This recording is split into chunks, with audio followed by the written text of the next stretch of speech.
Good morning everyone, good morning. मैं doctor Rajesh टोकरिया, मेरे इस प्यारे से channel biology by doctor Rajesh पे आपका हार्दिक स्वागत करता हूं।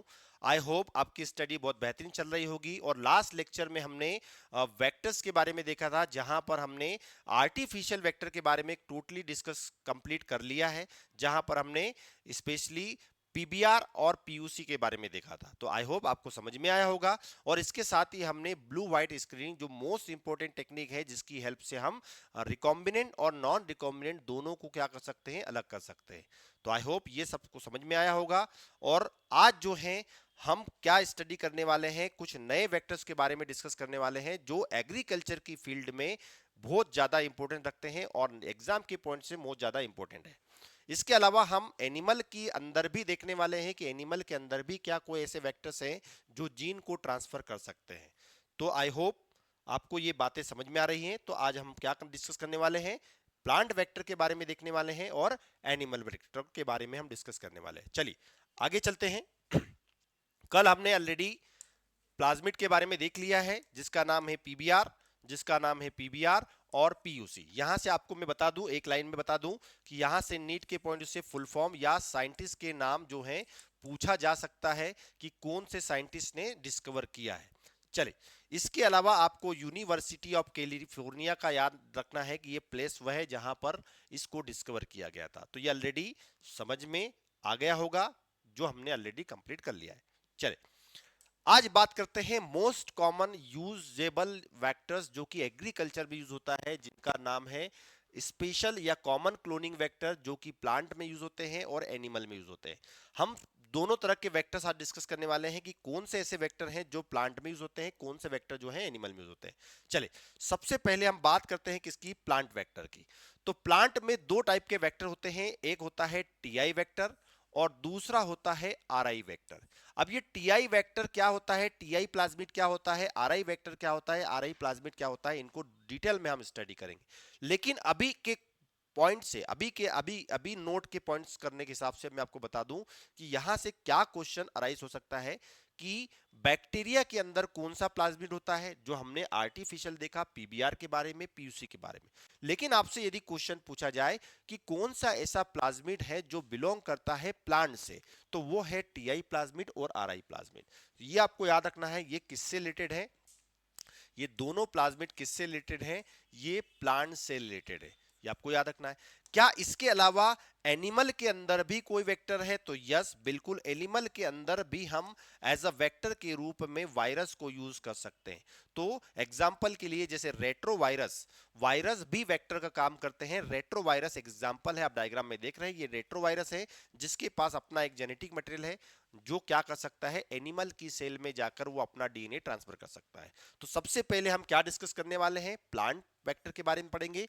ये टीआई प्लाज्मिड क्या होता है, आरआई प्लाज्मिड क्या होता है। लेकिन दोनों कैसे हैं, प्लांट वेक्टर हैं जो प्लांट के अंदर कुछ स्पेशल फंक्शन करते हैं, जिनको आज स्टडी करने वाले हैं। उसके बाद हम एनिमल को देखेंगे। चलिए, सबसे पहले बात करते हैं हम किसकी, सबसे पहले बात करते हैं हम प्लाज्मिड की। तो ऑलरेडी मैं आपको डिस्कस कर चुका हूं कि प्लाज्मिड क्या है, प्लाज्मिड के बारे में आपको क्या याद रखना है, ये आपको पता है। तो देखिए, plasmid is a small circular और डबल स्ट्रैंडेड डीएनए मॉलिक्यूल होता है। प्लाज्मिड क्या है, small circular double stranded DNA molecule होता है, जो कहां पर मिलेगा आपको, बैक्टीरिया के अंदर मिलेगा। जो आपको कहां पर मिलेगा, जो आपको बैक्टीरिया के अंदर मिलेगा। और बैक्टीरिया के अंदर ये क्या करता है, it can replicate, it can replicate replicate itself. ये क्या कर सकता है, इटसेल्फ, ये क्या कर सकता है, अपने आप को बैक्टीरिया के अंदर क्या कर सकता है, रेप्लिकेट कर सकता है, मल्टीप्लाई कर सकता है। तो प्लाज्मिड एक स्मॉल, प्लाज्मिड एक small circular double stranded DNA है, डबल स्ट्रैंड डीएनए है, जो बैक्टीरिया के अंदर मिलेगा और अपनी कॉपी खुद बना सकता है। ये बात याद रखना है। आज आज के प्रेजेंट सिनेरियो में देखा जाए तो आज हमारे पास कई सारे ऐसे प्लांट जेनेटिक इंजीनियरिंग वाले वेक्टर्स भी हैं, जिनका यूटिलाइज हम एग्रीकल्चर प्लांट के सेंस में कर सकते हैं। तो प्लांट जेनेटिक इंजीनियरिंग में क्या यूज हो रहा है, सबसे स्पेशल वेक्टर को भी डेवलप कर लिया गया है, डिजाइन कर लिया गया है, जिनका यूटिलाइज किया जा सकता है। तो ये कौन होते हैं, ये होते हैं प्लांट पैथोजेंस। मतलब मैं आपको क्या बता रहा हूं कि प्लांट में भी कुछ स्पेशल टाइप के वेक्टर्स होते हैं जिनसे हम कुछ डिजायर प्रोडक्ट ऑब्टेन कर सकते हैं, और ये प्लाज्मिड कहां पर मिलेंगे, ये प्लांट पैथोजन के अंदर मिलेंगे। तो स्पेशली मैं आपको बता रहा हूं कि जी फॉरेन डीएनए को यदि आपको प्लांट की सेल में इंसर्ट करना है तो दो स्पेशल बैक्टीरिया हैं जो सॉइल के अंदर मिलते हैं, वो सॉइल के अंदर मिलने वाले जो बैक्टीरिया है उनके अंदर ये प्लाज्मिड मिलते हैं। चलिए सबसे पहले मैं बात करता हूं पहला प्लाज्मिड जिसका नाम है टीआई प्लाज्मिड। देखिए टीआई का मतलब होता है ट्यूमर इंड्यूसिंग। यदि ये प्लाज्मिड प्लांट की बॉडी में चले जाए तो ट्यूमर बन जाएगा। सिंपल सा पॉइंट आपको याद रखना है। टीआई वेक्टर, टीआई प्लाज्मिड दोनों एक ही मीनिंग है।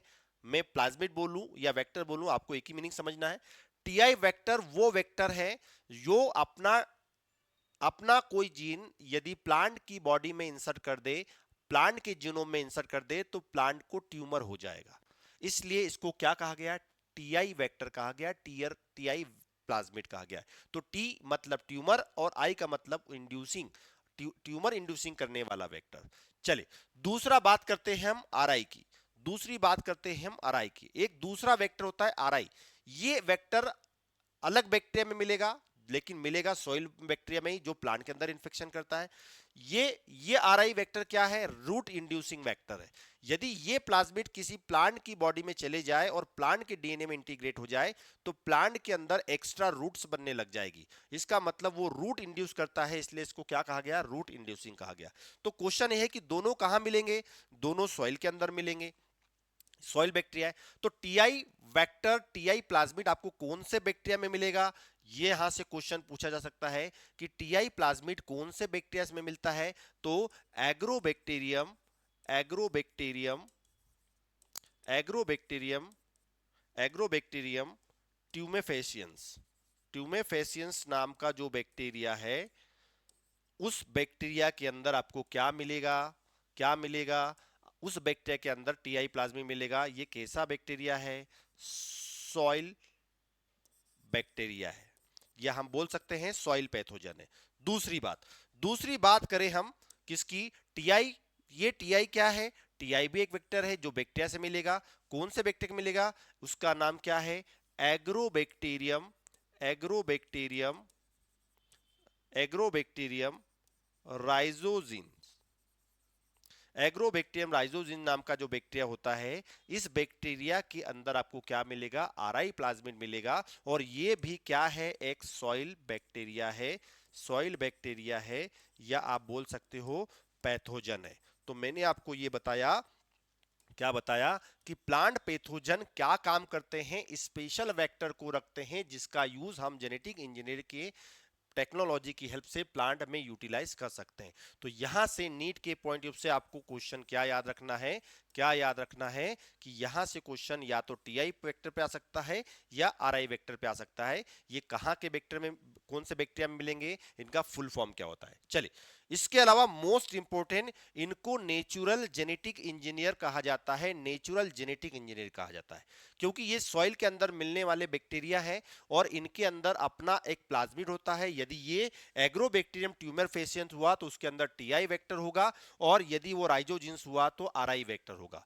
यदि ये बैक्टीरिया को नेचुरल जेनेटिक इंजीनियरिंग क्यों कहा जाता है, इसका सबसे ज्यादा मोस्ट सुटेबल आंसर ये है कि इसके पास एबिलिटी होती है अपना डीएनए ये प्लांट के अंदर क्या कर सकता है, ट्रांसफर कर सकता है।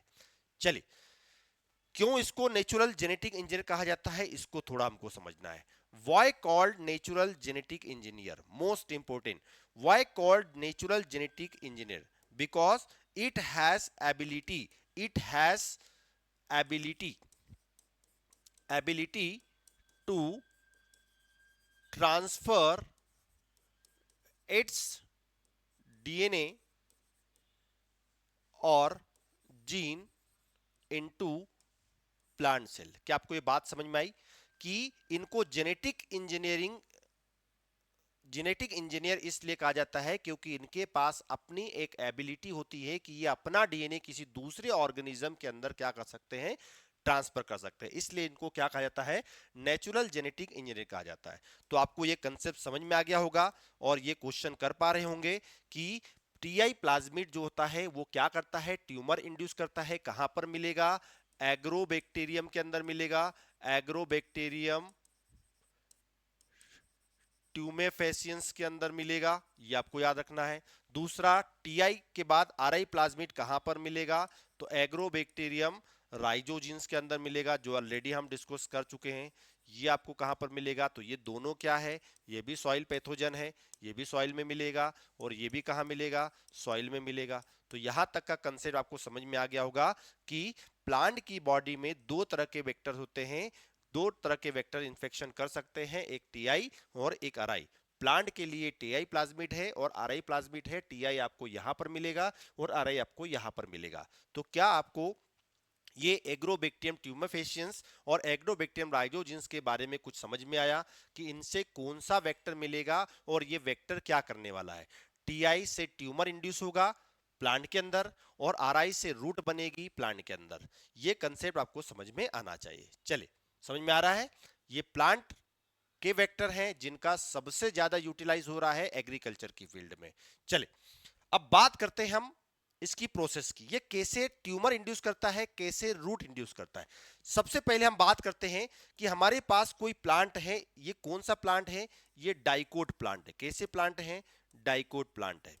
ये आपको याद रखना है क्योंकि यहां से क्वेश्चन आ सकता है कि प्लांट बायोटेक्नोलॉजी में क्या याद सकता है कि कौन से प्लांट में ये टीआई प्लाज्मिड और आरआई प्लाज्मिड जो है फंक्शन करते हैं। तो वो कौन से प्लांट हैं, डाइकोट प्लांट है। चलिए, यदि मान लीजिए डाइकोट जो प्लांट है, इस डाइकोट प्लांट में यदि कौन डाइकोट प्लांट में क्या हुआ कि जो सॉइल है, उस सॉइल के अंदर ये मान लो ये क्या है, सॉइल है। इस सॉइल में कौन सा बैक्टीरिया हुआ, यदि इस सॉइल के अंदर बैक्टीरिया हुआ एग्रोबैक्टीरियम ट्यूमेफेसियंस, तो एग्रोबैक्टीरियम ट्यूमेफेसियंस के अंदर आपको पता है क्या मिलेगा, टीआई प्लाज्मिड मिलेगा। ये क्या है, टीआई प्लाज्मिड है। ये क्या है, टीआई प्लाज्मिड है। अब ये टीआई प्लाज्मिड मान लो, सपोज कीजिए, मेरी बात समझ में आ रही, मैं क्या बता रहा हूं कि ये एक सॉइल है, ये सॉइल है जहां पर कोई डाइकोट प्लांट है। इस सॉइल के अंदर एक बैक्टीरिया है जिसका नाम है एग्रोबैक्टीरियम ट्यूमेफेसियंस और इस बैक्टीरिया के अंदर एक प्लाज्मिड होता है।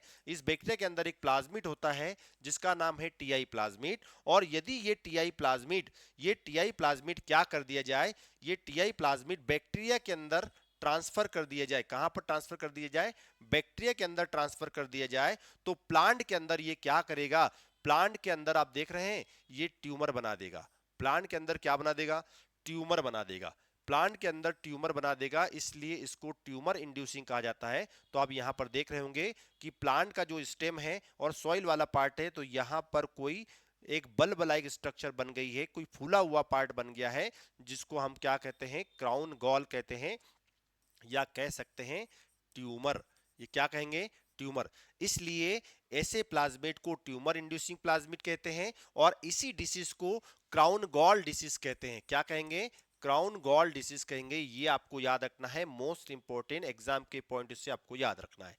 चलिए, अगेन मैं बता रहा हूं, अगेन रिपीट कर रहा हूं, सॉइल में यदि मान लो एग्रोबैक्टीरियम ट्यूमेफेसियंस नाम का बैक्टीरिया है, तो उसके अंदर टीआई प्लाज्मिड है। यदि ये बैक्टीरिया अपना टीआई प्लाज्मिड कहां पर ट्रांसफर कर दे, प्लांट के अंदर ट्रांसफर कर दे, तो प्लांट के अंदर एक डिसीज हो जाएगी जिसको क्राउन गॉल डिसीज कहेंगे और इसी को हम ट्यूमर कहते हैं। क्या कहते हैं, ट्यूमर कहते हैं। चलिए, ये पहला केस। दूसरा, यदि सॉइल के अंदर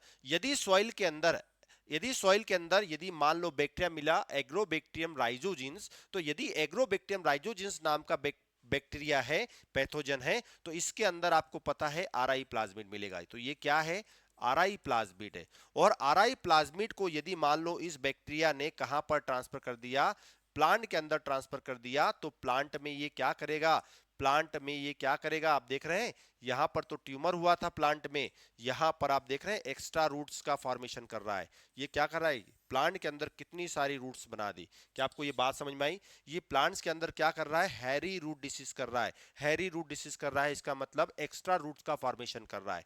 ये स्लाइड मोस्ट इंपोर्टेंट है, एग्जाम के पॉइंट से नोट करना है, लिखना है, जैसे भी आपको याद रखना है याद करना है। क्या है ट्यूमर, क्या है हैरी रूट? दोनों ही डिसीज है। ट्यूमर को क्राउन गॉल डिसीज भी कहा जाता है, क्राउन गॉल भी कहा जाता है, जो कि टीआई प्लाज्मिड द्वारा इन्फेक्शन करने से हुआ। जबकि हैरी रूट डिसीज किसके द्वारा हुई? एग्रोबैक्टीरियम राइजोजेंस में प्रेजेंट जो आरआई प्लाज्मिड था उसके द्वारा हुआ। तो कुल मिला के आपको क्या समझ में आया कि यदि सॉइल के अंदर ये बैक्टीरिया प्रेजेंट है, जिसके अंदर यदि मान लिया आपने ये टीआई प्लाज्मिड है तो क्या करेगा, ये ट्यूमर बनाएगा। यदि ये प्लाज्मिड आरआई है तो ये रूट इंड्यूस करेगा, ये आपको याद रखना है। तो ये बैक्टीरिया है, ये प्लांट की सेल है, ये बैक्टीरिया है, ये प्लांट की सेल है। ये कौन है? प्लांट सेल है। तो ये प्लांट की सेल में अपना टीडीएनए क्या कर देगा, ये मैं बोल दूं अपना ये प्लाज्मिड जो है वो क्या कर देगा, ट्रांसफर कर देगा। तो इन दोनों में से यदि इसने ये ट्रांसफर किया तो ट्यूमर बन जाएगा, और यदि इसने ये ट्रांसफर कर दिया तो हैरी रूट बन जाएगी। तो क्या आपको ये बेसिक कंसेप्ट समझ में आया? क्या आपको टीआई और आरआई का बेसिक कंसेप्ट समझ में आया? क्राउन गॉल जिसको ट्यूमर कहते हैं वो समझ में आया? क्या हैरी रूट डिसीज समझ में आई? ये बेसिक कंसेप्ट है जहां से क्वेश्चन पूछा जा सकता है। अब माइंड में क्वेश्चन ये आना चाहिए आपके कि भाई ट्यूमर इंड्यूस कर दिया, तो मैं आपसे क्वेश्चन ये पूछना चाह रहा हूं कि उस बैक्टीरिया के प्लाज्मिड में, जिसको हमने टीआई प्लाज्मिड कहा है, उसके पास ऐसा कौन सा जीन है जिसने ट्यूमर बना दिया? वैसे आरआई प्लाज्मिड में ऐसा कौन सा जीन है जिसने रूट बना दी? उसने प्लांट की बॉडी में ऐसा क्या किया जिसके कारण ट्यूमर बना और रूट बना? चले अब थोड़ा वन बाय वन समझते हैं कि यहां पर क्या हुआ। सबसे पहले समझते हैं टीआई प्लाज्मिड। टीआई प्लाज्मिड और आरआई प्लाज्मिड की जो जो स्ट्रक्चर है मोस्ट ऑफ सेम है, बस थोड़ा सा जीन का अंतर है। वो जीन क्या है? टीआई प्लाज्मिड में वो जीन है जो ट्यूमर बना रहा है, आरआई प्लाज्मिड में वो जीन है जो रूट बना रहा है। ये बात हमको याद रखना है। सबसे पहले हम टीआई के बारे में समझेंगे तो ऑटोमेटिकली आप आरआई के बारे में समझ पाएंगे। देखिए स्ट्रक्चर ऑफ टीआई प्लाज्मिड, तो मैंने आपको क्या कहा कि ये सॉइल ये जो सॉइल के अंदर मिलने वाला बैक्टीरिया है, जिसका नाम क्या है? सॉइल के अंदर मिलने वाला बैक्टीरिया है जिसको कहते हैं हम एग्रोबैक्टीरियम ट्यूमेफेसियंस। और यहां पर आप देख रहे हैं ये प्लांट है, कौन सा प्लांट है? ये डाइकोट प्लांट है। ये क्या है? ये डाइकोट प्लांट है। और इस डाइकोट प्लांट में ये इन्फेक्शन करता है। तो आप देख रहे हैं ये क्या है? एग्रोबैक्टीरियम ट्यूमेफेसियंस नाम का बैक्टीरिया है। ये उसका जीनोफोर है, या बोल सकते हो जीनोफोर कह सकते हो, न्यूक्लियोइड कह सकते हैं। और ये क्या है? उसका टीआई प्लाज्मिड है। क्या है? TI plasmid. तो आप देख रहे हैं ये टीआई प्लाज्मिड। यदि इस टीआई प्लाज्मिड को यदि आप झूम करके देखेंगे, इस टीआई प्लाज्मिड को आप झूम करके देखेंगे तो उसमें आपको क्या स्ट्रक्चर दिखेगी, ये आपको याद रखना है। देखिए मोस्ट इंपोर्टेंट हम डिस्कस करने वाले हैं आज स्ट्रक्चर। सबसे पहले हमने प्लाज्मिड के कैरेक्टरिस्टिक्स पढ़े हैं कि प्लाज्मिड में ओराइसी होना चाहिए। तो ये आपको बात समझ में आ रही है कि एक प्लाज्मिड में ये वाला पॉइंट क्या है? ये है ओराइसी, जिसको हम ओरिजिन ऑफ रेप्लिकेशन कहते हैं, जहां से रेप्लिकेशन की प्रोसेस स्टार्ट होगी। मैंने कल भी बताया था यदि ओराइसी नहीं है तो रेप्लिकेशन नहीं होगा। ये बात आपको याद रखना है। लेकिन ये टीआई प्लाज्मिड है, प्लांट का वेक्टर है, जहां पर क्या होगा? चलिए इसके अलावा आप देखेंगे, इसके अलावा ओराइजिन या ओरिजिन के अलावा, ओराइसी के अलावा यहां पर आपको कुछ स्ट्रक्चर दिख रही है, यहां से यहां तक की कोई स्ट्रक्चर दिख रही है। ये स्ट्रक्चर कहलाती है वायरुलेंस रीजन, या इसी को हम वीर जीन भी कह सकते हैं। क्या कह सकते हैं? वीर जीन। क्या आपको ये बात समझ में आई? वायरुलेंस रीजन को ही हम क्या कह सकते हैं? वीर जीन कह सकते हैं। चलिए तो ये ओरिजिन ऑफ या ओराइसी जो हमने पढ़ा, ये ओराइसी है जिसको हमने पढ़ा। दूसरा हमने क्या डिस्कस किया? ये ओराइसी है। दूसरा ये वीर रीजन है। इसके अलावा मोस्ट इंपोर्टेंट आपको क्या दिख रहा है कि यहां पर आपको कुछ स्पेशल डीएनए दिख रहा है जिसको हम टी डीएनए कहते हैं। टी डीएनए कहां से स्टार्ट हो रहा है? तो लेफ्ट बॉर्डर और राइट बॉर्डर, ये वाला जो पार्ट है ये टी डीएनए कहलाता है। ये क्या कहलाता है? टी डीएनए कहलाता है। चलिए मैं एक बार अगेन रिपीट कर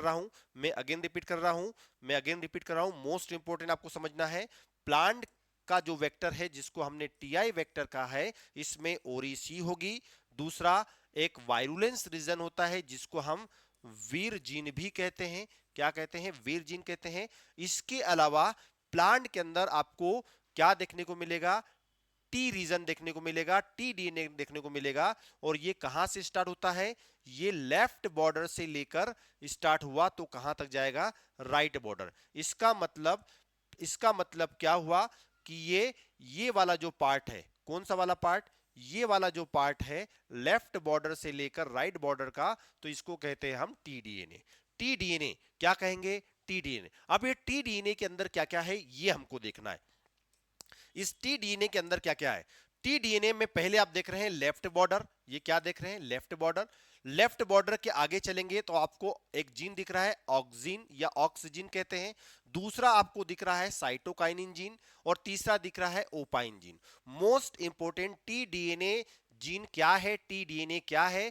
तो टीआई प्लाज्मिड का वो पोर्शन है जो लेफ्ट बॉर्डर से लेकर राइट बॉर्डर तक होता है। और लेफ्ट और राइट बॉर्डर के बीच में कुछ स्पेशल जीन होते हैं जिनको ऑक्स जीन या ऑक्सिन जीन कहते हैं, साइटोजीन या साइटोकाइनिन जीन कहते हैं, या ओपाइन जीन कहते हैं। ये जीन होते हैं। और इसके अलावा क्या होता है? राइट बॉर्डर होती है। और मैं आपको बता दूं कि मैंने आपको अभी बताया था कि टीआई प्लाज्मिड प्लांट में ट्यूमर बनाता है। वो क्यों बनाता है? क्योंकि इसी टी डीएनए की वजह से बनता है। इसी टी डीएनए की वजह से बनता है। इसी टी डीएनए की वजह से, इसी टी डीएनए की वजह से क्या बनता है? क्या बनेगा? इसी टी डीएनए की वजह से क्या बनेगा? ट्यूमर बनेगा। तो क्या आपको ये बात समझ में आई? इसी टी डीएनए की वजह से क्या बन रहा है? ट्यूमर बन रहा है। तो लेफ्ट बॉर्डर, ऑक्सिन, साइटोकाइनिन और ओपाइन, और राइट बॉर्डर, यहां तक का पूरा स्ट्रक्चर क्या कहलाएगा? टी डीएनए कहलाएगा। तो क्या आपको ये बात समझ में आई? क्या आपको ये बात समझ में आई कि टी डीएनए क्या है? देखिए इसको और अच्छे समझते हैं। यहां पर है ओराइसी। ये क्या है? ओराइसी। और यहां पर आपको क्या देखने को मिलेगा? यहां पर वीर जीन देखने को मिलेगा, वीर रीजन देखने को मिलेगा। इसको मैं कलर चेंज कर देता हूं, ग्रीन कलर से कर देता हूं। ये कौन सा है? वीर रीजन है। ये क्या है? वीर रीजन है। ये लेफ्ट बॉर्डर स्टार्ट हो गई, ये राइट बॉर्डर हो गई। यहां पर आपको क्या देखने को मिला? यहां पर आपको ऑक्सिन देखने को मिला, यहां पर साइटोकाइनिन देखने को मिला, यहां पर ओपाइन देखने को मिला। तो इसका मतलब आपको समझ में आ गया होगा कि एक प्लाज्मिड जो है, यहां पर आपको क्या देखने को मिलेगा? यहां पर आपको ओराइसी देखने को मिलेगी, यहां पर वायरुलेंस जीन देखने को मिलेंगे, वी रीजन। यहां पर ये लेफ्ट बॉर्डर है। ये क्या है? लेफ्ट बॉर्डर है।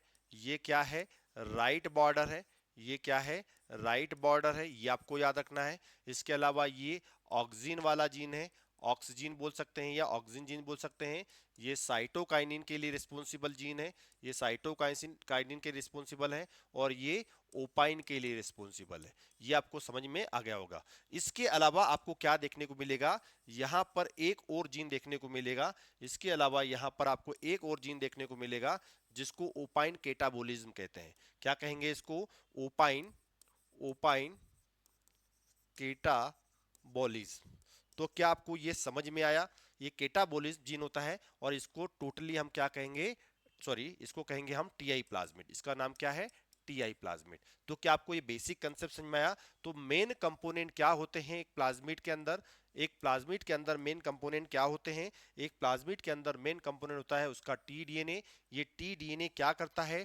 Transfer into plant. ये क्या होता है? Transfer into plant. ये प्लांट के अंदर जाएगा और कॉज कॉज ट्यूमर क्या करता है? ट्यूमर कॉज कर। चले, दूसरी बात कौन सा पार्ट होता है?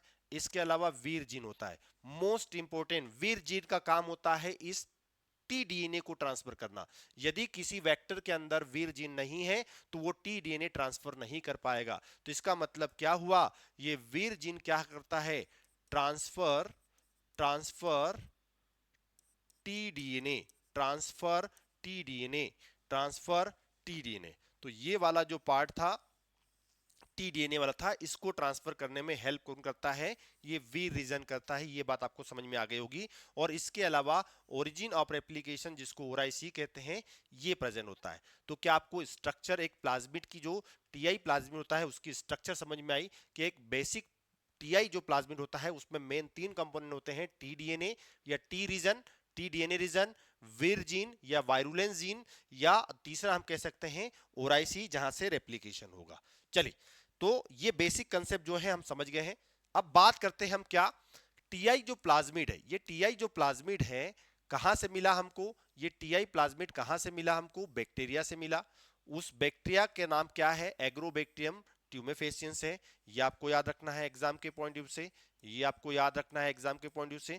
दूसरी बात करें कि ये बैक्टीरिया जो होता है क्या है, ये क्या करता है बैक्टीरिया, नेचुरली क्या करता है, naturally transfer a part of its plasmid, ये अपने प्लाज्मिड का एक डीएनए का जो पार्ट होता है उसको ट्रांसफर कर देता है, जिसका नाम क्या है, टीडीएनए। और इसी टीडीएनए के कारण क्या होता है, प्लांट के अंदर ट्यूमर होता है। क्या होता है, प्लांट के अंदर क्या बन जाता है, ट्यूमर बन जाता है, जिसी को हम क्या कहते हैं, क्राउन गॉल डिसीज कहते हैं। तो प्लांट के अंदर कौन सा प्लाज्मिड जो है, कौन सा वेक्टर जो है वो क्राउन गॉल डिसीज करता है, ये बात आपको समझ में आ रही होगी। तो क्या आपको एक कंसेप्ट समझ में आया टीआई प्लाज्मिड का, क्या आपको एक कंसेप्ट समझ में आया टीआई प्लाज्मिड का, कि टीआई प्लाज्मिड क्या करता है, ये टीआई प्लाज्मिड प्लांट के अंदर क्राउन गॉल डिसीज करता है, या मैं बोल सकता हूं ट्यूमर इंड्यूस करता है। क्या करता है, ट्यूमर को क्या करता है, इंड्यूस करता है। इसका मतलब ये बात आपको समझ में आ गई कि ये ट्यूमर इंड्यूसिंग प्लाज्मिड है। चलिए, इसकी बातें क्या है, कैसे कंसेप्ट है, ये आपको समझ में आ गया होगा, ये आपको समझ में आ गया होगा। चलिए, पहली बात करते हैं, ये पैथोजन है, ये सॉइल के अंदर पैथोजन है, ये सॉइल के अंदर पैथोजन है। ये पैथोजन क्या करेगा, प्लांट के अंदर इंटर करेगा और क्या करेगा, इन्फेक्शन फैलाएगा, इन्फेक्शन एंड ट्रांसफॉर्मेशन करेगा। और ये प्लांट के अंदर जाकर क्या करेगा, गॉल का फॉर्मेशन करेगा, एक ट्यूमर का फॉर्मेशन करेगा, एक सेल का ऑर्गेनाइज मास होता है ट्यूमर, उसको इंड्यूस करेगा। और देन क्या करेगा, ये पैथोजन क्या करेगा, सरवाइव करेगा और परसिस्ट कर जाएगा सॉइल के अंदर। मतलब ये बैक्टीरिया क्या कर रहा है, ये बैक्टीरिया अपना जीन प्लांट के अंदर डाल रहा है और प्लांट से अपने लिए अपना प्रोडक्ट बनवा रहा है। क्या बात समझ रहे हैं, ये प्लाज्मिड क्या कर रहा है, ये प्लाज्मिड के पास टीडीएनए है, ये टीडीएनए प्लांट के अंदर डाल दिया जा रहा है और प्लांट इस टीडीएनए का क्या करके दे रहा है, प्रोडक्ट बना के दे रहा है, जिसको ये बैक्टीरिया यूटिलाइज कर रहा है अपने लिए। तो ये बात आपको याद रखना है। तो ये सॉइल का बैक्टीरिया क्या कर रहा है, ये इन्फेक्शन कर रहा है प्लांट के अंदर। प्लांट के अंदर जैसे इन्फेक्शन किया और उसने बना लिया ट्यूमर, मतलब प्लांट के अंदर सेल डिवीजन बढ़ गया, और सेल डिवीजन बढ़ने के कारण वहां पर एक सेल का ग्रुप बन गया, जिसको अनऑर्गेनाइज्ड मास ऑफ सेल कहते हैं, जिसको ट्यूमर कहते हैं, और इसी को कहते हैं गॉल फॉर्मेशन। और ये गॉल फॉर्मेशन जैसे बना तो पैथोजन उस क्या करने लग जाता है, सरवाइव करने लग जाता है, क्योंकि उसके लिए उसने प्रोडक्ट बना के दे दिया। तो यहां तक का कंसेप्ट जो है आपको बहुत बेहतरीन तरीके से समझ में आया होगा। चलिए, दूसरी बात करते हैं कि क्या हम इसका बायोटेक्नोलॉजी एप्लीकेशन, या बोल सकते हैं कि क्या हम रिकॉम्बिनेंट डीएनए टेक्नोलॉजी का यूज करके ट्यूमर बनाने की बजाय क्या हमारा प्रोडक्ट बना सकते हैं। क्या आप मेरी बात समझ पा रहे हैं, क्या मेरे पास कोई ऐसी एप्लीकेशन है, क्या मैं बायोटेक्नोलॉजी का यूज करके, रिकॉम्बिनेंट डीएनए टेक्नोलॉजी का यूज करके, ये जो टी डीएनए था जो प्लांट के अंदर जाकर ट्यूमर बना रहा था, तो क्या मैं टी डीएनए की जगह अपना डीएनए, अपना मतलब मेरा डिजायर डीएनए जो है, मेरा जीन ऑफ जो इंटरेस्ट डीएनए है, उसको इंसर्ट करके मैं प्लांट से कोई टारगेट जो मेरा प्रोडक्ट है उसको अचीव कर सकता हूं या नहीं। तो आज आज पॉसिबल हो पाया है, ये हम आज समझने वाले हैं। तो biotechnology genetic engineering use of TI plant में देखिए, मोस्ट इंपोर्टेंट ध्यान से देखना है बेटा, मोस्ट इंपोर्टेंट आपको क्या याद रखना है। देखिए, ये बैक्टीरिया है, ये बैक्टीरिया है जिसका नाम है एग्रोबैक्टीरियम ट्यूमरफेशियंस। इस बैक्टीरिया के अंदर क्या दिख रहा है आपको, टीआई प्लाज्मिड दिख रहा है। ये क्या है, टीआई प्लाज्मिड है। हमने इस बैक्टीरिया से क्या निकाल लिया, टीआई प्लाज्मिड बाहर निकाल लिया। आप देख रहे हैं ये टीआई प्लाज्मिड है, और टीआई प्लाज्मिड का ये वाला पार्ट क्या है, टीडीएनए। ये क्या है, टीडीएनए। तो हम इस टीडीएनए को रेस्ट्रिक्शन एंजाइम से क्या करेंगे, कट करेंगे। समझना है, समझना है, ध्यान लगाकर समझना है। हमने क्या किया, इस एग्रोबैक्टीरियम ट्यूमरफेशियंस में प्रेजेंट जो प्लाज्मिड था, टीआई प्लाज्मिड, उस टीआई प्लाज्मिड को हमने निकाल लिया, और इस टीआई प्लाज्मिड के अंदर हमने क्या किया, इस टीआई प्लाज्मिड के अंदर हमने रेस्ट्रिक्शन एंजाइम से क्या कर दिया, कट कर दिया। तो ये बात आपको समझना है कि हमने क्या किया, cut with R E. R E का मतलब होता है रेस्ट्रिक्शन एंजाइम, तो हमने इसको कट कर दिया। चलिए, दूसरी बात करें कि हमारे पास कोई डीएनए है जिसको हम बोलते हैं डिजायर डीएनए, या जीन ऑफ इंटरेस्ट, या टारगेट डीएनए या एलियन डीएनए भी कह सकते हैं, ये हमारा किसी दूसरे प्लांट से मिला होगा या किसी दूसरे बैक्टीरिया से मिला होगा जिसमें कुछ स्पेशल क्वालिटी होगी। तो मैं चाहता हूं कि ये डीएनए इस टीआई प्लाज्मिड में यदि इंसर्ट कर दिया जाए तो ये बन जाएगा रिकॉम्बिनेंट। तो क्या आपको ये बात समझ में आई? तो इसको मैंने रेस्ट्रिक्शन एंजाइम से कट किया और अब मैंने क्या किया, अब मैंने ये डिजायर्ड जो डीएनए था इसको क्या कर दिया, इस टीआई प्लाज्मिड के साथ जोड़ दिया और अब मेरे पास जो बन गया वो आर डीएनए बन गया। कौन सा डीएनए बन गया? आर डीएनए बन गया, रिकॉम्बिनेंट हो गया अब, क्योंकि मैंने ये वाला जो जीन था, ये वाला जो जीन था, कौन सा वाला, ये आप देख रहे होंगे यहां पर, ये वाला जो रेड कलर से जो जीन दिख रहा है, ये जीन मैंने उठाया किसी दूसरे ऑर्गेनिज्म, दूसरे प्लांट से लिया या मे बी अदर प्लांट से लिया, ये अदर प्लांट से लिया और या अदर बैक्टीरिया से लिया और उसको मैंने क्या कर दिया, इस टीआई प्लाज्मिड के अंदर इंसर्ट कर दिया, जिसके कारण वो क्या बन गया, अब आरडीएनए बन गया। क्योंकि मैंने यहां पर जोड़ने के लिए कौन सा एंजाइम यूज किया होगा, यहां पर मैंने लाइगेस नाम का एंजाइम किया, ये आपको समझ में आ गया होगा। तो रेस्ट्रिक्शन एंजाइम ने कट किया, लाइगेस ने जोड़ दिया, तो हमारे पास आ गया आरडीएनए। अब इस आरडीएनए को मैंने क्या किया, इस आरडीएनए को मैंने आप प्लांट की सेल में इंसर्ट कर दिया। क्या कर दिया? प्लांट की सेल में इंसर्ट कर दिया। तो ये आरडीएनए मैंने प्लांट के अंदर ट्रांसफर करा दिया या ट्रांसफॉर्मेशन करा दिया, तो क्या होगा, ये जो टी डीएनए जो हमने इंसर्ट किया था, ये टी डीएनए क्या करेगा, ये टी डीएनए हमने इंसर्ट कराया था, सॉरी टी डीएनए नहीं बेटा, ये डिजायर डीएनए, ये कौन सा डीएनए, डिजायर डीएनए, ये डिजायर डीएनए अभी हमने जो इंसर्ट किया ये वाला, ये डिजायर डीएनए। तो ये डिजायर डीएनए क्या करेगा, प्लांट के अंदर कुछ स्पेशल प्रोटीन बनाएगा या क्रोमोसोम में जाकर वो इंटीग्रेट होकर कुछ स्पेशल फीचर को डेवलप करेगा, जिसको हम क्या कहेंगे, ट्रांसजेनिक प्लांट कहेंगे, जिसके अंदर नई वैरायटी डेवलप हो जाएगी। यहां पर एप्पल बने हुए हैं, इसका मतलब ये प्लांट एप्पल नहीं देगा, इसका मतलब कोई स्पेशल प्रोडक्ट हो सकता है, एंटीबायोटिक रेजिस्टेंस हो, या हो सकता है वो इन्वायरमेंट से जो इन्वायरमेंटल जो स्ट्रेस होता है उसको टॉलरेट कर ले, या अदर पैथोजेंस जो होते हैं जिनको उसके हार्मफुल कर सकते थे उससे फाइट कर पाए। तो कुछ भी हो सकता है ये डिजायर डीएनए, यदि मैंने डिजायर डीएनए को यदि इस प्लाज्मिड के अंदर जोड़ दिया, टीआई प्लाज्मिड के अंदर, तो अब उस टी देखो एक्चुअल में आपको क्या याद रखना है, मैंने जो ट्यूमर बनाने वाला जीन था उसको हटा दिया है, मैंने ट्यूमर बनाने वाले जीन को हटा दिया है, ये ट्यूमर बनाने वाला जीन था जिसको हटा दिया है और मैंने डिजायर डीएनए ऐड कर दिया है। तो क्या आपको ये कंसेप्ट समझ में आया कि टीआई प्लाज्मिड से मैंने ट्यूमर बनाने वाले जीन को हटा दिया और मैंने जीन ऑफ इंटरेस्ट को वहां पर ऐड कर दिया, तो उससे क्या मिला, ये प्लांट के अंदर जाकर ट्यूमर बनाने की बजाय मुझे स्पेशल प्रोडक्ट मिला जो मेरे लिए बेनिफिशियल है।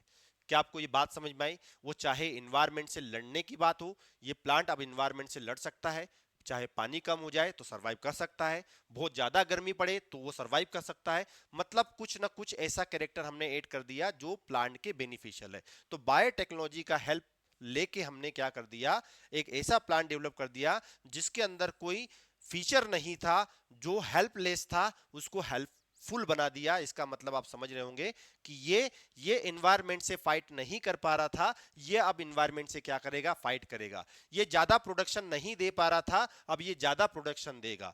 इस प्लांट को इंसेक्ट हार्म कर रहे थे, ये इंसेक्ट इसको खा रहे थे, अब इस प्लांट को इंसेक्ट खा नहीं पाएंगे। तो क्या आपको ये कंसेप्ट समझ में आया? बायोटेक्नोलॉजी की एप्लीकेशन से हम ये टीआई प्लाज्मिड और आरआई प्लाज्मिड की हेल्प से हम हमारा डिजायर डीएनए क्या कर सकते हैं, इंट्रोड्यूस कर सकते हैं। तो आई होप ये बात आपको समझ में आ गई होगी कि क्या एप्लीकेशन है। चलिए, तो हमने जो भी अभी डिस्कस किया है उसको थोड़ा और समझ लेते हैं। सबसे पहले हम क्या करेंगे, biotechnology genetic engineering uses of TI plasmid देख रहे हैं, तो सबसे पहले हम प्लाज्मिड को आइसोलेट कर लेंगे। सबसे पहले क्या करेंगे, प्लाज्मिड को आइसोलेट करेंगे। प्लाज्मिड जब हमारे पास आइसोलेट होके आ जाएगा तो हम उसको क्या कर देंगे, डिसआर्म कर देंगे। डिसआर्म का मतलब क्या होता है कि जो टी डीएनए था जिसके कारण ट्यूमर हो रहा था, उस टी डीएनए को हमने काट दिया। रेस्ट्रिक्शन एंजाइम से टी डीएनए को क्या कर दिया, हमने हटा दिया, या मैं बोल सकता हूं टी डीएनए को हमने पूरा टोटल रिमूव कर दिया। तो जो टी डीएनए वाली आर्म थी उसको हटा दिया, तो उसको कहेंगे डिसआर्म। तो डिसआर्म का मतलब समझ में आ गया कि प्लाज्मिड को हमने आइसोलेट किया और उसका जो टी डीएनए था उसको हटा दिया, जिसके कारण बन गया वो टी आर्म, बस हमारा डिसआर्म बन गया। अब हम क्या करेंगे कि जहां से हमने टी डीएनए को हटाया है वहां पर हम क्या ऐड कर देंगे, desire DNA, insertion of desire DNA, gene of interest को क्या कर देंगे, ऐड कर देंगे। तो क्या आपको बात समझ में आई? प्लाज्मिड निकाला, प्लाज्मिड में से हमने टी डीएनए को हटा दिया, इसलिए वो प्लाज्मिड कैसा बन गया, डिसआर्म बन गया। अब हमने जीन ऑफ इंटरेस्ट को ऐड कर दिया, जीन ऑफ इंटरेस्ट को ऐड करने से हमारा ये क्या बन गया अब हमारा, ये आर डीएनए बन गया। ये क्या बन गया? आर डीएनए बन गया। इसको पहले हम क्या कहेंगे? Disarm TI plasmid. और इसको हम क्या कहेंगे? इसमें हमने क्या ऐड कर दिया है? जीन ऑफ इंटरेस्ट ऐड कर दिया है, तो इसको हम क्या कह सकते हैं? आरडीएनए कह सकते हैं। क्या कहेंगे? आरडीएनए। क्या आपको ये बात समझ में आई? तो मैंने यहां से ट्यूमर कॉजिंग जीन को हटा दिया और यहां पर जोड़ दिया, क्या कर दिया? ऐड कर दिया मैंने, क्या कर दिया? Desire DNA. अब मैंने इस प्लाज्मिड को क्या कर दिया? बैक्टीरिया के अंदर ट्रांसफॉर्मेशन करवा दिया। ये क्या है? टी डीएनए है, सॉरी ये आर डीएनए, सॉरी ये आर डीएनए है, और यहां पर हमारा कौन सा जीन है? डिजायर्ड जीन है। तो मैंने इस बैक्टीरिया के अंदर क्या कर दिया? इस प्लाज्मिड को ट्रांसफर करा दिया, कहां पर? एग्रोबैक्टीरियम ट्यूमर फेसियंस के अंदर। इस प्लाज्मिड को, कौन सा प्लाज्मिड है? ये आर डीएनए है, रिकॉम्बिनेंट डीएनए है, जिसमें मेरा डिजायर्ड जीन है। तो मैंने इसमें से टी डीएनए को हटाकर स्पेशल डिजायर्ड डीएनए था उसको ऐड किया और उसको बैक्टीरिया के अंदर ट्रांसफॉर्मेशन करवा दिया, और इस बैक्टीरिया का इन्फेक्शन करवाया प्लांट पर। तो प्लांट को इन्फेक्शन प्लांट को इन्फेक्शन हुआ, पर ट्यूमर की बजाय कुछ स्पेशल प्रोडक्ट मिला। क्या मिला? स्पेशल प्रोडक्ट मिला। क्या मिला? स्पेशल प्रोडक्ट मिला। हो सकता है वो स्ट्रेस से फाइट कर पाए, हो सकता है उसको टॉलरेट कर पाए, हो सकता है वो प्रोडक्शन ज्यादा दे, ये कुछ भी कैरेक्टर हो सकते हैं। पर यहां पर आप कहीं पर भी देख रहेंगे कि यहां पर क्या नहीं हुआ? No tumour formation, no tumour. ये बात आपको समझ में आ गई होगी। तो ये स्टेप्स हैं, बायोटेक्नोलॉजी की एप्लीकेशन है, जिसमें से हमने टी डीएनए को हटाकर हमने हमारा जो जीन ऑफ इंटरेस्ट है उसको इंसर्ट करके हमने बायोटेक्नोलॉजी की क्वालिटी और टेक्निक की हेल्प से हमने एक नया प्लांट डेवलप कर लिया, जो आप क्या कर सकता है? वो कई कैरेक्टर वाला हो सकता है, जो हमारी चॉइस के अकॉर्डिंग होगा। तो क्या आपको बायोटेक्नोलॉजी की ये एप्लीकेशन समझ में आई? क्या आपको एक कंसेप्ट समझ में आया? ये टीआई की एप्लीकेशन है। जैसे कैसे हमारे पास एक दूसरा प्लाज्मिड होता है जिसको आरआई प्लाज्मिड कहते हैं, रूट इंड्यूसिंग प्लाज्मिड कहते हैं। तो आरआई प्लाज्मिड क्या है? रूट को इंड्यूस करने वाला प्लाज्मिड है। ये कहां पर प्रेजेंट होता है? तो ये भी बैक्टीरिया के अंदर मिलता है, और उस बैक्टीरिया का नाम क्या है? एग्रोबैक्टीरियम राइजोजेंस। ये आपको याद रखना है।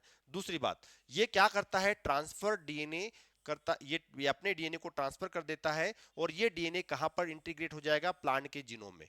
ये बैक्टीरिया अपने टी आरआई आरआई प्लाज्मिड का, किसका? आरआई प्लाज्मिड का डीएनए निकालेगा, टी डीएनए, और उसको क्या कर देगा? प्लांट के जीनोम में इंटीग्रेट कर देगा। जिससे क्या होगा?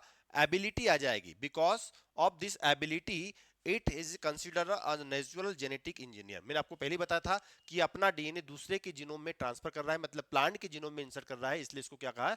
नेचुरल जेनेटिक इंजीनियर कहा। ऐसे कैसे कैसे हम जैसे टीआई प्लाज्मिड पढ़ा है, ऐसे कैसे हमने आरआई प्लाज्मिड के बारे में डिस्कस कर रहे हैं। तो सेम टू सेम मैं इसमें ज्यादा डिस्कस नहीं करूंगा, क्योंकि जो हमने टीआई के अंदर डिस्कस किया है वो आरआई के अंदर होगा। लेकिन टीआई में ट्यूमर बनता था, आरआई में रूट बनेगी, ये आपको याद रखना है। चलिए देखिए, ये देख रहे हैं आप रूट, मैंने इमेज को ऐड किया है ताकि आपके कंसेप्ट और क्लियर। देखिए, एक प्लांट के अंदर नॉर्मल रूट होती है, लेकिन यहां पर नॉर्मल से ज्यादा एक्स्ट्रा रूट है। आप देख रहे कितनी सारी रूट्स है, कितनी सारी रूट्स है। इतनी सारी रूट्स जो है ये प्लांट के लिए हार्मफुल हो सकती है, क्या होती ही है। लेकिन ये किसके कारण हुआ? ये सब आरआई प्लाज्मिड के कारण हुआ। किसके कारण हुआ? आरआई प्लाज्मिड के कारण हुआ। तो क्या आपको ये बात समझ में आई? क्या आपको ये बात समझ में आई?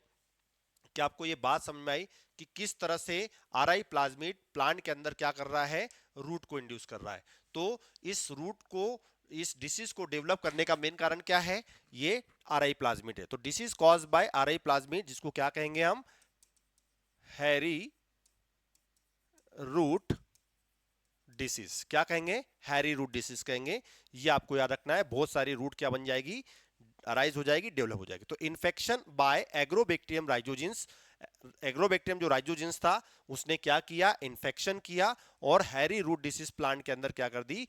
कॉज कर दी। तो क्या आपको यहां तक का कंसेप्ट समझ में आया?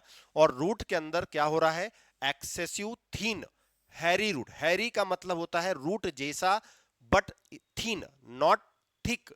थीन स्ट्रक्चर्स क्या हो रही है? डेवलप हो रही है। तो इसलिए क्या होगा? इन्फेक्शन होगा और रूट डेवलप हो जाएगी, थीन होगी, और roots grow rapidly and irregularly. ये ऐसा फैला, ये में स्प्रेड होगा, जो इरेगुलर होगा और फैलता ही जाएगा। तो आप सोचिए कि इसको कितना न्यूट्रिएंट लगेगा, ये कितना पानी को एब्जॉर्ब कर पाएगा। तो ये बातें आपको याद रखना है। चलिए, तो अब टीआई की तरह ही आरआई ने भी क्या किया है, बायोटेक्नोलॉजी की हेल्प से हम क्या कर सकते हैं, टीआई की तरह ही आरआई में भी हम मॉडिफिकेशन कर सकते हैं। जैसे टीआई को हटाकर हमने हमारा जीन ऑफ इंटरेस्ट ऐड किया है, वैसे हम आरआई वाले टीडीएनए को हटाकर, रूट को बनाने वाले टीडीएनए को हटाकर हम क्या कर सकते हैं, हमारा जीन ऑफ इंटरेस्ट क्या कर सकते हैं, ऐड कर सकते हैं। तो infection by agrobacterium rhizogenes, agrobacterium rhizogenes का इन्फेक्शन होगा, टीडीएनए का क्या होगा, ट्रांसफर होगा, कहां से, आरआई प्लाज्मिड से, आरआई प्लाज्मिड से क्या होगा, टीडीएनए का ट्रांसफर होगा। अब ये प्लांट के जीनोम में जाके क्या हो जाएगा, चिपक जाएगा, एंटीग्रेट हो जाएगा, और प्लांट के अंदर क्या करेगा, जीन का एक्सप्रेशन करेगा। एक्सप्रेशन करेगा इसका मतलब क्या होगा, रूट को इंड्यूस करने वाला जीन बनाएगा, और जीन से आरएनए बनेगा, आरएनए से वो प्रोटीन बनेगा। इसका मतलब प्लांट की बॉडी में हार्मोन का इम्बेलेंस हो जाएगा। तो क्वेश्चन यहां पर है कि प्लांट के अंदर अब हार्मोनल चेंज हो रहा है, इसका मतलब रूट को बनाने वाला हार्मोन बढ़ गया। तो आपको यहां याद रखना है, जब भी आरआई प्लाज्मिड प्लांट के अंदर इन्फेक्शन करता है तो ऑक्सिन का जो रेशियो होता है वो बढ़ जाता है। किसका रेशियो बढ़ जाता है, ऑक्सिन का रेशियो जो होता है कंपेयर टू साइटोसिन, वो क्या हो जाता है, बढ़ जाता है। साइटोसिन का हार्मोन कम रहता है, साइटोसिन का लेवल जो होता है कम होता है, इसलिए क्या बन गई, हैरी रूट का फॉर्मेशन हो गया। तो क्या आपको कंसेप्ट समझ में आया। तो टीआई ने क्या किया, टीआई जो प्लाज्मिड था, टीआई प्लाज्मिड जाके क्या कर दिया, प्लांट के अंदर जीनोम में इंटीग्रेट हो गया, और ऑक्सिन का जो सिंथेसिस है उसको बढ़ा दिया, और साइटोकाइनिन की सिंथेसिस को क्या कर दिया, कम कर दिया। तो यहां तक की बात आपको समझ में आ गई होगी। क्या यहां तक का कंसेप्ट आपको क्लियर हुआ, नहीं समझ में आ रहा है, कोई बात नहीं, इसको अगेन देखना है। बेसिक कंसेप्ट है, आपको याद आना चाहिए, आपको नोट करना चाहिए कि हमने जो बेसिक कंसेप्ट डिस्कस कर रहे हैं इसको नोट करना चाहिए, ताकि आपके जो नीट के पॉइंट से आप जब नोट्स को ओपन करेंगे तो आपको ये जो हाईलाइटेड पॉइंट है वो क्या होगा, जल्दी से याद आएगा। चलिए, अब बात करते हैं हम किसकी, टीआई और आरआई प्लाज्मिड की। तो हमने अभी क्या देखा है, चलिए, बैक्टीरिया कौन सा था, ट्यूमर बनाने वाला, एग्रोबैक्टीरियम ट्यूमर फेशियंस। आरआई प्लाज्मिड क्या था, एग्रोबैक्टीरियम राइजोजेंस के अंदर मिलेगा।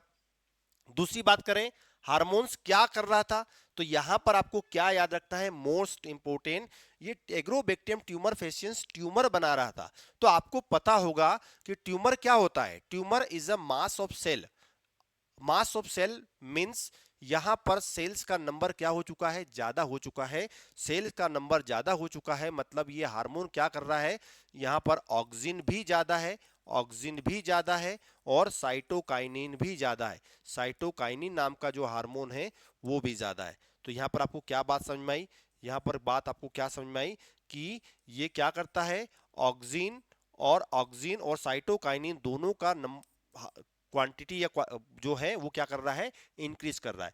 जबकि मैंने आपको अभी बताया कि यहाँ पर ऑक्सिन जो है वो क्या होगा, ज्यादा होगा, जबकि साइटोकाइनिन जो होगा वो क्या होगा, कम होगा। तो टीआई प्लाज्मिड ट्यूमर बना रहा है क्योंकि वहां पर ऑक्सिन और साइटोकाइनिन ज्यादा है। साइटोकाइनिन और ऑक्सिन का ज्यादा होना ये क्या करता है, ये क्या करता है, सेल डिवीजन की प्रोसेस को क्या कर देगा, फास्ट कर देगा। क्या कर देगा, सेल डिवीजन करवा लेगा। क्या करेगा, सेल डिवीजन करेगा, सेल का प्रोलिफरेशन हो जाएगा, या मैं बोल सकता हूं सेल का क्या होगा, प्रोलिफरेशन हो जाएगा।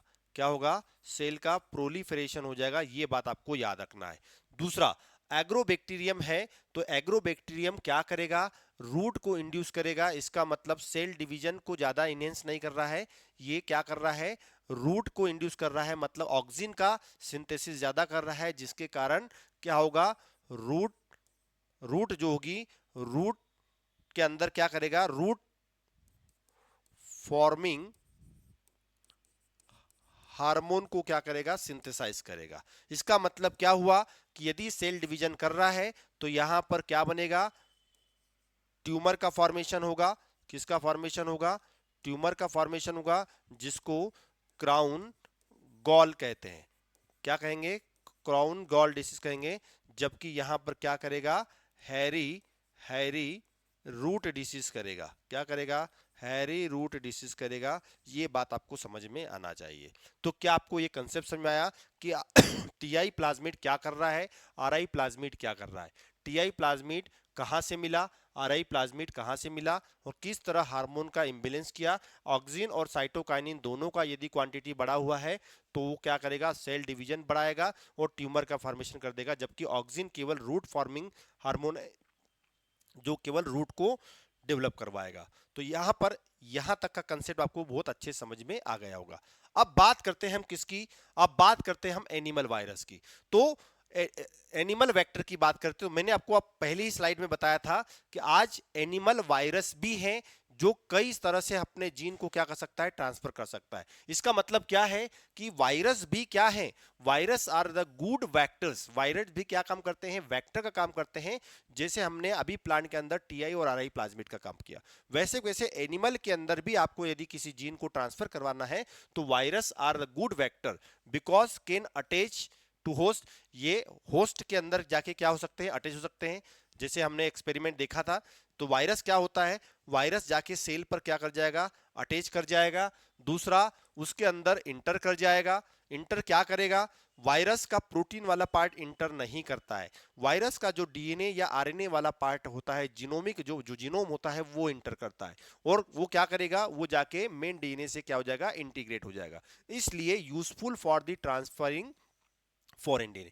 तो हम क्या कर सकते हैं, वायरस के अंदर हमारा डीएनए, हमारा जीन ऑफ इंटरेस्ट क्या कर सकते हैं, ऐड कर सकते हैं, और उस जीन ऑफ इंटरेस्ट से हम बाय प्रोडक्ट जो है, जो भी मिलना है, जो भी प्रोडक्ट हमको अचीव करना है, वो हम क्या कर सकते हैं, आसानी से ले सकते हैं। तो इसका मतलब ये किनकी बात कर रहा है, एनिमल्स की बात कर रहा है। इसके पहले हमने किसकी बात की, प्लांट की बात की। तो कुल मिला के हम यूकैरियोटिक सेल्स की बात कर रहे हैं। तो कुछ वायरस ऐसे हैं जिनका वेक्टर्स के रूप में यूज किया जाता है। मोस्ट इंपोर्टेंट वो कौन है, एडिनोवायरस और रेट्रोवायरस। एडिनोवायरस और रेट्रोवायरस दो ऐसे वायरस हैं जिनका यूज क्या कर सकते हैं, हम एज अ वेक्टर के फॉर्म में कर सकते हैं।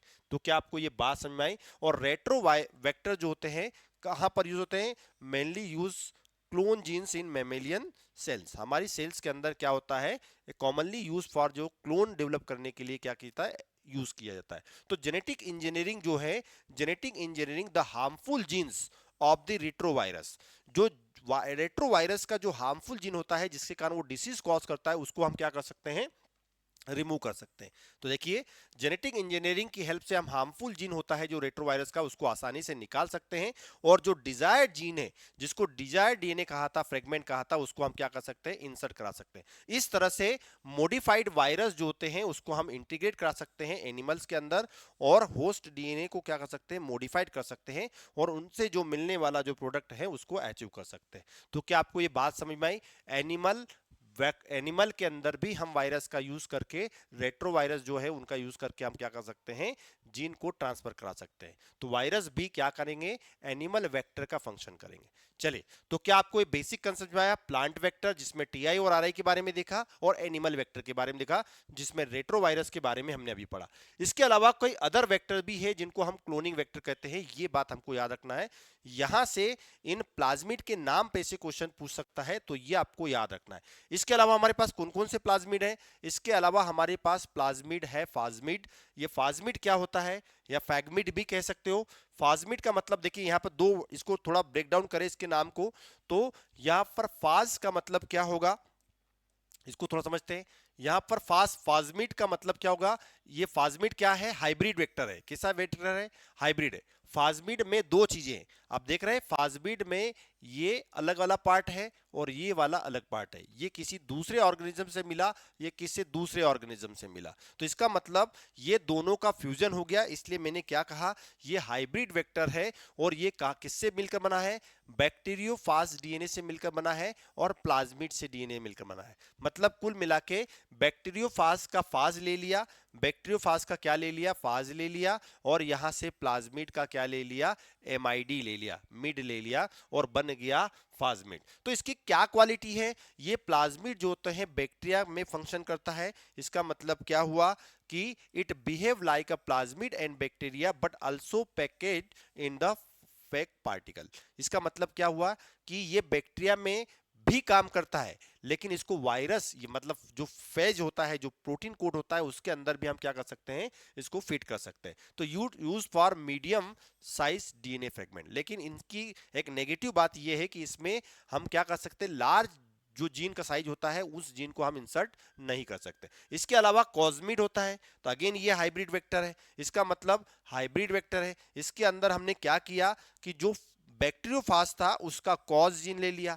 हमने क्या किया, जो बैक्टीरियोफाज है उसके पास एक साइट होती है जिसको कोस साइट कहती है, तो उस कोस साइट वाला जीन निकालकर हमने प्लाज्मिड के साथ ऐड कर दिया और हमारे पास एक नया वेक्टर बन गया जिसको कॉस्मिड कहेंगे। तो इसका मतलब ये लार्ज डीएनए फ्रेगमेंट को क्या कर सकता है, ट्रांसफर कर सकता है। तो इसका यूज कहां पर हो रहा है, जेनेटिक इंजीनियरिंग, जीन क्लोनिंग में और जीनोम लाइब्रेरी बनाने के लिए यूज किया जाता है। तो क्या आपको फास्मिड और फास्मिड के अलावा कोस्मिड, फास्मिड में बैक्टीरियोफाज और प्लाज्मिड का कॉम्बिनेशन है, इसका मतलब वो एक तरह का हाइब्रिड है। इसके अलावा यहाँ पर जो बैक्टीरियोफाज था उसका हमने क्या किया, कोस साइट ले ली और प्लाज्मिड का मिड वाला पार्ट ले लिया। इसका मतलब ये है कि दोनों का कॉम्बिनेशन हाइब्रिड बन गया, जिसके अंदर हम लार्जर डीएनए को क्या कर सकते हैं, इंसर्ट कर सकते हैं। इसके अलावा हमारे पास दो वेक्टर और है। ये वेक्टर ऑलरेडी हम कहाँ डिस्कस कर चुके हैं, डीएनए फिंगरप्रिंटिंग में हमने यूज किया था। इसके अलावा भी हमने पिछले जो क्लासेस है उनमें इनके बारे में डिस्कस किया है। तो बैक का मतलब क्या होता है, बैक का मतलब होता है बैक्टीरियल आर्टिफिशियल क्रोमोसोम। ये आपको बात याद रखना है, बैक्टीरियल आर्टिफिशियल क्रोमोसोम में ऑलरेडी हम डिस्कस कर चुके हैं पीबीआर 322 को और पीयूसी 18 और पीयूसी 19 को। तो बेक का मतलब समझ में आया।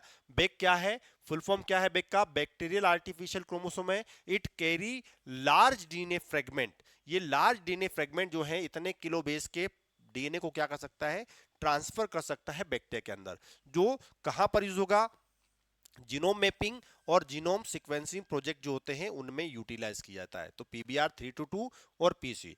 याक का फुल फॉर्म क्या होता है, ईस्ट आर्टिफिशियल क्रोमोसोम, जो यूकैरियोटिक सेल के बारे में बता रहा है। इसका मतलब याक का मतलब क्या हुआ, ईस्ट आर्टिफिशियल क्रोमोसोम है। और ये क्या है, एक तरह का लीनियर वेक्टर है जिसमें क्या होता है, जो क्या करता है, बिहेव एज अ विस्ट, जो ईस्ट का जो क्रोमोसोम है उसकी तरह बिहेव करता है। और इसमें क्या है, sequence for the replication, one और टू सिलेक्टेबल मार्कर और टीलोमेरिक सीक्वेंस भी प्रेजेंट होती है। तो याक के अंदर जो यूक्रोमेटिक जो रेजिस्टेंस जीन होना चाहिए वो भी प्रेजेंट है, रेप्लिकेशन पॉइंट जो है सीक्वेंस वो भी प्रेजेंट है। और ये क्या कर सकता है, ये protect from the exonuclease activity, ये अपने आप को एक्सोन्यूक्लियस एक्टिविटी से क्या कर सकता है, प्रोटेक्ट कर सकता है, जिसका यूज हमने कहा पढ़ा था, ह्यूमन जीनोम प्रोजेक्ट के अंदर पढ़ा था। तो क्या आपको फास्मिड, कॉस्मिड, बैक और याक का कंसेप्ट समझ में आया। ये अदर वेक्टर है जिनको आर्टिफिशियली क्या कर दिया गया है, बना गया है। और ये किस तरह के वेक्टर है, हाइब्रिड वेक्टर है। चलिए अब हमारी बात आती है एनसीईआरटी की। तो हमने जो अभी डिस्कस किया, क्या वो एनसीईआरटी के पॉइंट्स में हम समझ पा रहे हैं, उसको थोड़ा देखते हैं। आई होप ये जो कंसेप्ट है आज का समझ में आया होगा और आप इसको बहुत बेहतरीन तरीके से समझ पा रहे होंगे। चलिए, vectors for cloning genes in plant and animals. चलिए, हमने पहले प्लांट के बारे में डिस्कस किया, अब किसके बारे में डिस्कस कर रहे हैं, एनिमल के बारे में डिस्कस किया, ये भी हमने देख लिया। चलिए अब थोड़ा समझते हैं क्या बताना चाह रहा है। You may have be surprise to know that we have learn the lesson of transferring genes. हमने ट्रांसफरिंग जीन्स के बारे में डिस्कस कर लिया है into the plants and animals from the bacteria and viruses. Bacteria से कोई जीन ट्रांसफर करना है, वायरस से कोई जीन ट्रांसफर करना है, ये ऑलरेडी हमको पता है, जिसको ट्रांसफर करने बोलता है। which have known of this age how to deliver genes, कैसे जीन्स को हम डिलीवर कर सकते हैं टू ट्रांसफॉर्म यूकैरियोटिक सेल, हम यूकैरियोटिक सेल में भी इसको कैसे ट्रांसफर कर सकते हैं, ये हमको डिस्कस करना है। And force them to do what the bacteria और वायरस वांट, बैक्टीरिया और वायरस क्या चाहता है उस सेल के अंदर बनवाना, वो हम ट्रांसफर करके हम क्या कर सकते हैं, वो हम टारगेट अचीव कर सकते हैं यदि हम हमारा जीन ऑफ इंटरेस्ट उस प्लाज्मिड के अंदर क्या कर दें, ट्रांसफर कर दें।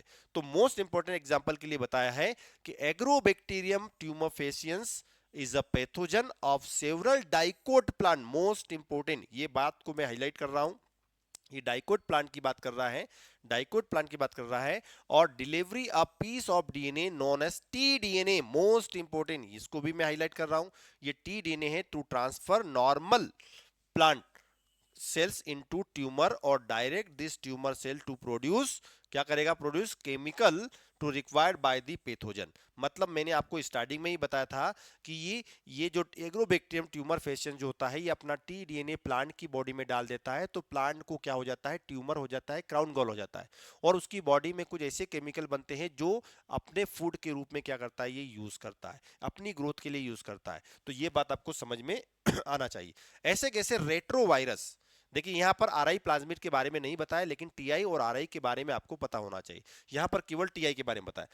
सिमिलरली क्या बताया, रेट्रोवायरस इन एनिमल, एनिमल के अंदर रेट्रोवायरस जो होता है have the ability to transform normal cell into cancerous cell. तो ये आपको बात याद रखना चाहिए कि वायरस के अंदर अपना कोई डीएनए होता है, यदि वो डीएनए एनिमल्स की सेल में ट्रांसफर कर दी जाए तो उसको उसके जीन के अंदर म्यूटेट कर देगा, म्यूटेशन कर देगा और उसको कैंसर सेल बना देगा। उसके अंदर अनलिमिटेड डिवीजन की कैपेबिलिटी आ जाएगी, तो उसको नॉर्मल सेल को क्या कर देगा, कैंसर में बदल देगा। तो यही तो बात हमने प्लांट में भी डिस्कस किया है। तो एनिमल के अंदर रेट्रोवायरस भी ये कर सकता है। तो better understanding of the art of delivery, ये क्या है, एक तरह का आर्ट ऑफ डिलीवरी है। मतलब एक तरह का आर्ट है कि बैक्टीरिया अपना काम कराने के लिए अपना जीन किसी दूसरे ऑर्गेनिज्म के अंदर ऐड कर देता है, तो क्यों ना हम इसी आर्ट को हम यूज कर लें हमारे फ्यूचर के लिए, हमारे प्लांट के लिए, हमारे एनिमल्स के लिए, हमारे लिए हम क्या कर सकते हैं, यूटिलाइज कर सकते हैं। तो इसका मतलब क्या है, bye pathogen in eukaryotic host के अंदर वो क्या कर देता है, ट्रांसफर करता है। Generate knowledge of the transform these tools of pathogen, ये इनको आप क्या बोल रहे हैं, टूल्स कह रहे हैं इन पैथोजन को, यूजफुल वेक्टर के फॉर्म में हम पैथोजन कह रहे हैं। और डिलीवरिंग जीन, दो डिलीवरी कर रहा है किसका, जीन ऑफ इंटरेस्ट को, कहां पर, ह्यूमन के अंदर। The tumour inducing TI plasmid, देखिए ट्यूमर इंड्यूसिंग प्लाज्मिड के बारे में बात हो गई। मैंने अभी बोला था शायद यह लिखा नहीं हुआ है, लेकिन यहां पर अभी तक हमने टीआई की बात की, अब बात कर रहे हैं आरआई की। तो RI plasmid of agrobacterium tumor faciens had been modified into the cloning, which is no more pathogen to the plant but still able to use mechanism to deliver gene of our interest in variety of plants. इस mechanism का use करके हम variety of jeans को क्या कर सकते हैं, transfer कर सकते हैं। इसके अलावा क्या बोल रहा है, ऐसे ही हम क्या कर रहे हैं, retrovirus have they become disarm and now use to deliver. हम डिसआर्म कर सकते हैं, उसके जो पैथोजेनिक कैरेक्टर वाला जो जीन है, डीएनए, उसको काट सकते हैं, और डिजायरेबल जीन को हम क्या कर सकते हैं, एनिमल सेल के अंदर ट्रांसफर कर सकते हैं। सो जीन और डीएनए फ्रेगमेंट, जो जीन और डीएनए का जो फ्रेगमेंट है has been ligated into the suitable vector, जो काम का डीएनए है उसको हम जोड़ देंगे और देन ट्रांसफर कर देंगे कहां पर, बैक्टीरिया के अंदर। So plant and animal host where that multiplies, जिसके अंदर वो क्या करेगा, मल्टीप्लाइज करेगा और अपनी कॉपी क्या करेगा, बना लेगा। तो क्या आपको ये बेसिक कंसेप्ट समझ में आया? आज हमने प्लांट वेक्टर के बारे में डिस्कस किया है, जहां पर हमने टीआई, आरआई और एनिमल वायरस जो कि एनिमल वेक्टर का काम करते हैं, इनको टोटली कंप्लीट कर दिया है। तो आई होप ये लेक्चर समझ में आया होगा। नहीं समझ में आया है, इसको अगेन रिपीट करना है, हैंड राइटिंग अपने नोट्स बनाना है, मेन पॉइंट आपको नोट डाउन करना है। चलिए नेक्स्ट लेक्चर मिलते हैं नए कंसेप्ट के साथ। Thank you so much, thank you so much.